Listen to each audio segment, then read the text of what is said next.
இரண்டாம் பாகத்தில் அமைந்துள்ள 6வது பாடலும் விளக்கமும் தருகின்றார் தமிழருவி வானொலியின் செந்தமிழ் தேனி தக்கோலம் என் ஜெல்நாதன் ஐயா அவர்கள் உத்தரமேரூரில் இருந்து. வாருங்களையா. தமிழே அமுதே வருவாய் நிறைவாய் தருவாய். உலகெங்கும் உள்ள தமிழ் உறவுகளுக்கும் ஜெர்மனி தமிழருவி வானொலிக்கும் இயக்குநர்கள் தமிழில் திரு நைனை விஜய் அவர்களுக்கும் தமிழ்ச்சுடர் திருமதி சசிகலா நைனை விஜய் அவர்களுக்கும் நேயர்களுக்கும் மற்றும் உள்ள அனைவருக்கும் என் வணக்கம். விவேக சிந்தாமணி 2ஆம் பாகம் எனும் தலைப்பில் அந்நூலில் உள்ள பாடல்களையும் என்னுள் பதிந்த கருத்து தெளிவுரை வழங்குகிறேன். தக்கோலம் என் ஜலநாதன், உத்திரமேரு, தமிழ்நாடு. விவேக சிந்தாமணி 2ஆம் பாகம், பாடல் 6. இயல்புக்கு மாறாக நடப்பதால் விளைவது.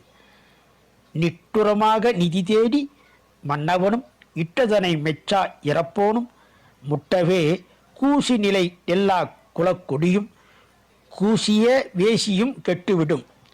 இயல்புக்கு மாறாக நடப்பதால் விளைவது. நிட்டுரமாக நிதி தேடி மன்னவனும் இட்டதனை மெச்சா இறப்போனும் முட்டவே கூசி நிலனெல்லா குலக்கொடியும் கூசிய வேசியும் கெட்டுவிடும். தன்னிடம் குடுமை பொருந்த குடிமக்களை வருத்தி பொருளை தேடி சேர்க்கும் மன்னன் அழிவான். தனக்கு அளித்ததை போதும் என்று பாராட்டப்படாத இறப்பவனும் அழிவான். அயல் ஆடவனிடத்தில் நெருங்க கூற்றத்தை அடைந்து கற்பு நிலையில் நெல்லாத மனைவி ஒருத்தியும் கெடுவாள். தன்னை விரும்பி வந்தவரிடம் நெருங்கி பேச கூச்சப்படும் வேசியும் கெடுவாள்.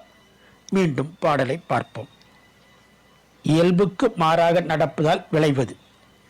நிட்டுரமாக நிதி தேடி மன்னவனும் ஈட்டதனை மெச்சா இறப்போனும் முட்டவே கூசி நிலை நெல்லா குலக்கொடியும் கூசிய வேசியும் கெட்டுவிடும். இத்துடன் இன்று நிறைவு செய்து தொடர்ந்து வரும் நாட்களில் விவேக சிந்தாமணி 2ஆம் பாகத்துள்ள பாடலின் என்னுள் பதிந்த கருத்து தெளிவுரையும் பார்ப்போம். வாய்ப்பளித்த ஜெர்மனி தமிழறி வானொலிக்கும் மற்றும் உள்ள அனைவருக்கும் நன்றி, வணக்கம். தக்கோலம் என் ஜலநாதன், உத்திரமேரூர், தமிழ்நாடு. சங்கத் தமிழ் இலக்கிய பூங்கா. நேயர்கள் இதுவரை கேட்டது விவேக சிந்தாமணி என்ற நூலிலிருந்து 2ஆம் பாகத்தில் அமைந்துள்ள 6வது பாடலும் விளக்கமும் கேட்டோம். சிறப்பாக தொகுத்து வழங்கியவர் தமிழருவி வானொலியின் செந்தமிழ் தேனி தக்கோலம் என் ஜெல்நாதன் ஐயா அவர்கள். நன்றிகளையா. மீண்டும் இணைந்து கொள்வோம். நன்றி, வணக்கம். நேயர்கள் கேட்டுக்கொண்டிருப்பது காலை கிளம்பும் பல்சுவை கிளம்பு நிகழ்ச்சி. இது தமிழருவி வானொலி, ஜெர்மனி.